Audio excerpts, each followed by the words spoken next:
सफेद चांदनी बिछे तख्त पर बगुलों के परों से ज्यादा सफेद बालों वाली दादी बिल्कुल संगमरमर का भद्दा सा ढेर मालूम होती थी, जैसे उनके जिस्म में खून की एक बूंद तक ना हो।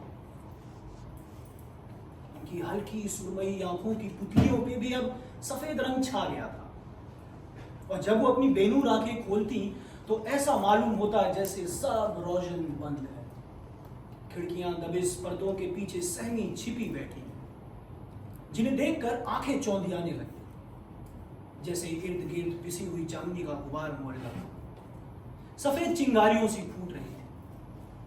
उनके चेहरे पे पाकीज़गी और दोशीज़गी का नूर था।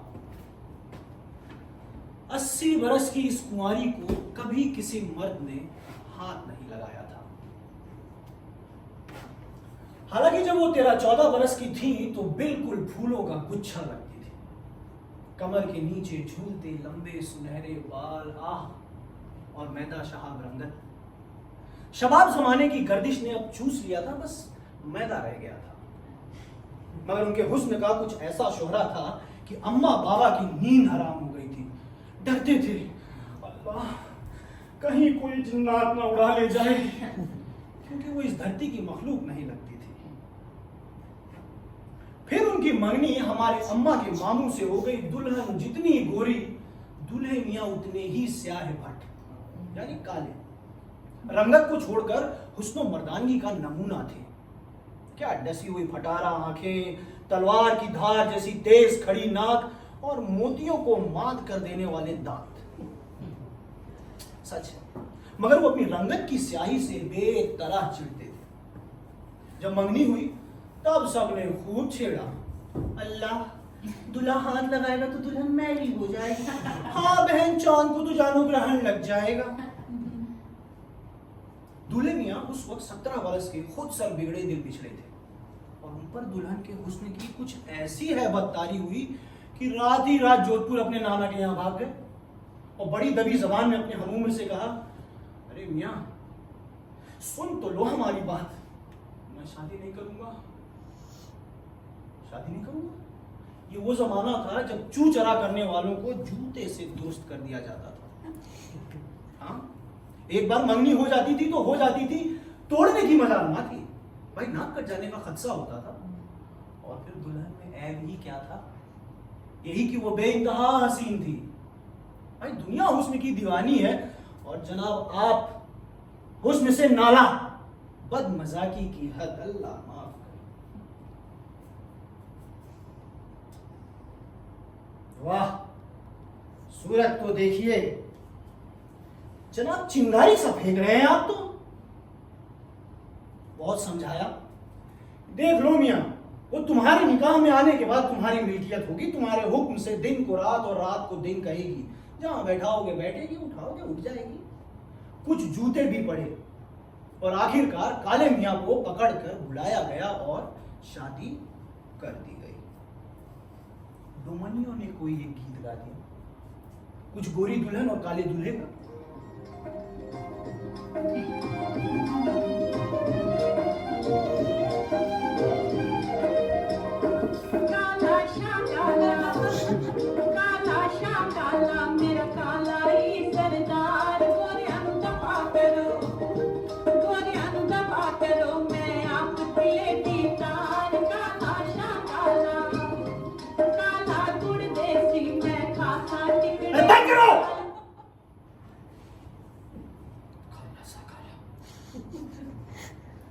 इस पर काले मियां फन-फना उठे और ऊपर से किसी ने चुभता हुआ एक सहरा पड़ दिया। फिर तो अल्लाह अलिफ हो गए। मगर किसी ने उनकी नाराजगी को संजीदगी से नहीं लिया, मजाक समझते रहे और छेड़ते रहे। मगर दूल्हे मियां शमशीरे बरहना बने जब दुल्हन के कमरे में पहुंचे तो लाल लाल चमकदार फूलों में उलझी सुलझी दुल्हन देखकर पसीना छूट गया। उसके सफेद रेशमी हाथ देखकर जी चाहा कि अपनी स्याही इस सफेदी में ऐसी घोट डालूं कि कमबख्त इम्तियाज ही खत्म हो जाए। कांपते हाथों से घूंघट उठाने लगे तो दुल्हन बिल्कुल औंधी हो गई।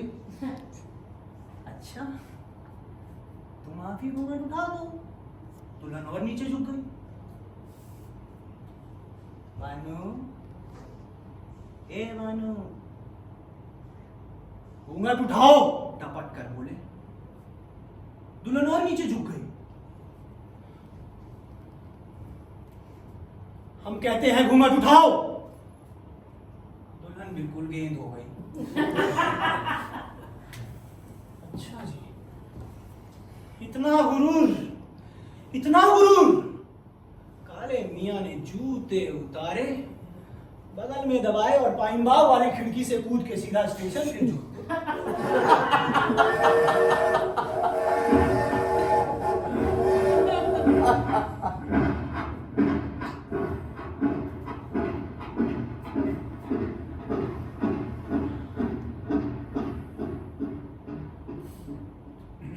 इस जमाने में तलाक वलाक का फैशन चला नहीं था। एक बार शादी हो जाती थी तो हो जाती थी। काले मियां 7 बरस घर से गायब रहे। हाँ, और दुल्हन ससुराल और मायके के दरमियान ही मुअल्लक रह गई। घर की औरतों को पता था कि दुल्हन अनछुई रह गई है। मातूर पे पैसे भेजते थे वैसे, और होते होते ये बात पहुंची मर्दों तक। तो काले मियां को पकड़ बुलाया गया, पूछताछ की गई। क्यों मियां, क्या बात हो गई? अरे मियां वो मगरूर है। मगरूर है? कैसे मालूम? जनाब हमने कहा घूंघट उठाओ, नहीं सुना?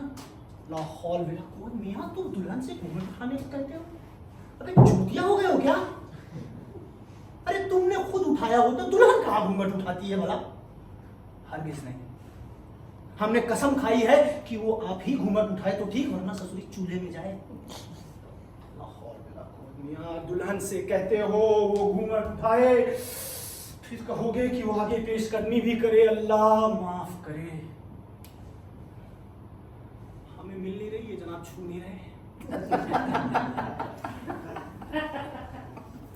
गोरी बी के माँ बाप अपनी इकलौती बेटी के गम में अब घुटने लगे थे।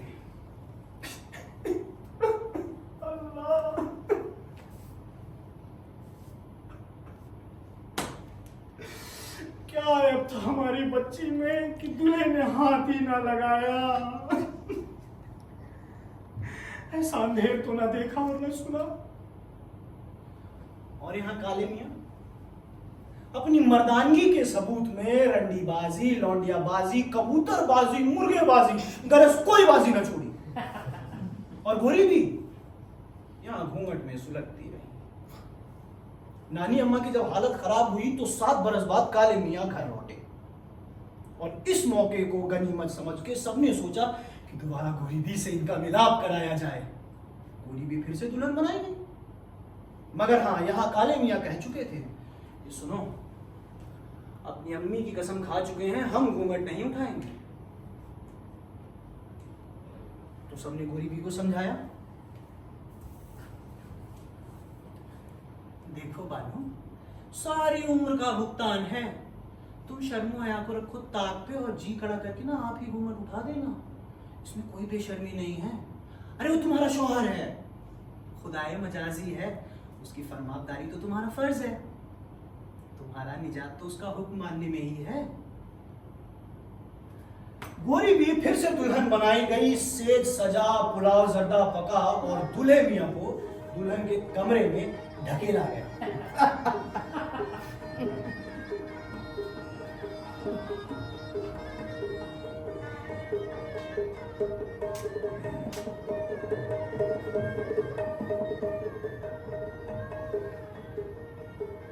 गोरी भी अब 21 बरस की नौखेज हसीना थी।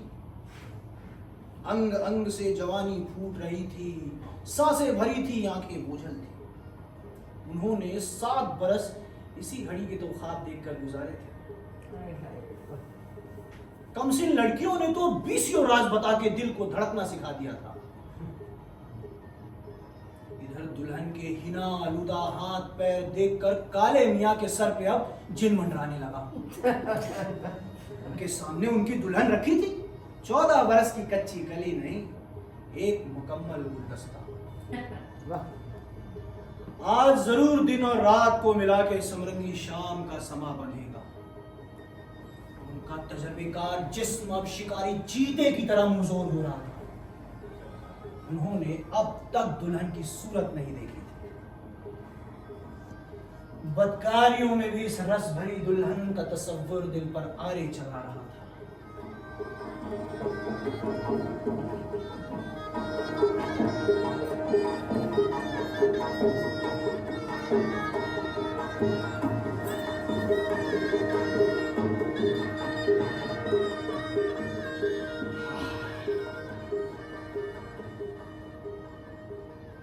घूंघट उठाओ।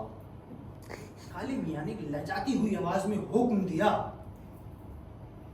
दुल्हन की उंगली भी ना हिली। सुनो, सुनो, हम कहते हैं घूंघट उठाओ।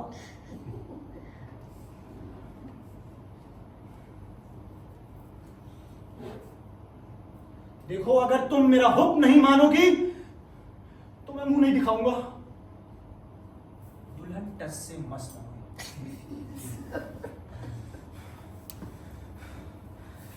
इतना गुरूर, इतना गुरूर। काले मियां ने घूंसा मारकर खिड़की खोली और पाइन बाग में कूद गए। इस रात के गए वो फिर वापस ना लौटे।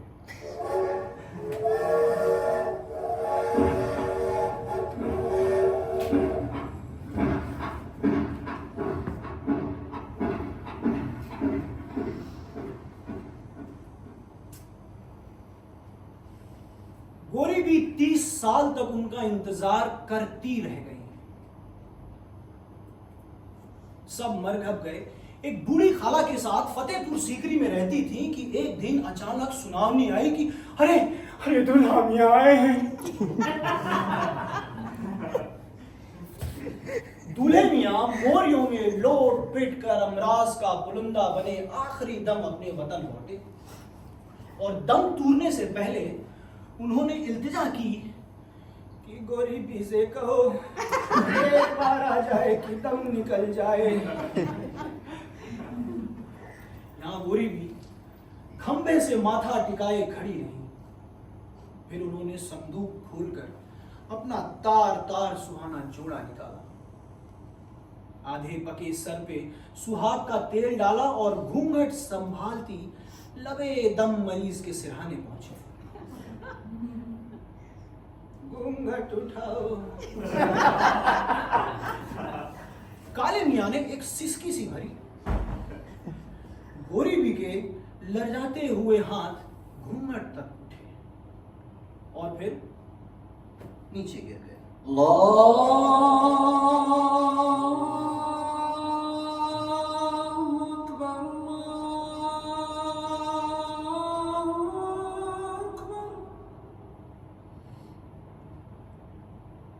काले मियां दम तोड़ चुके थे।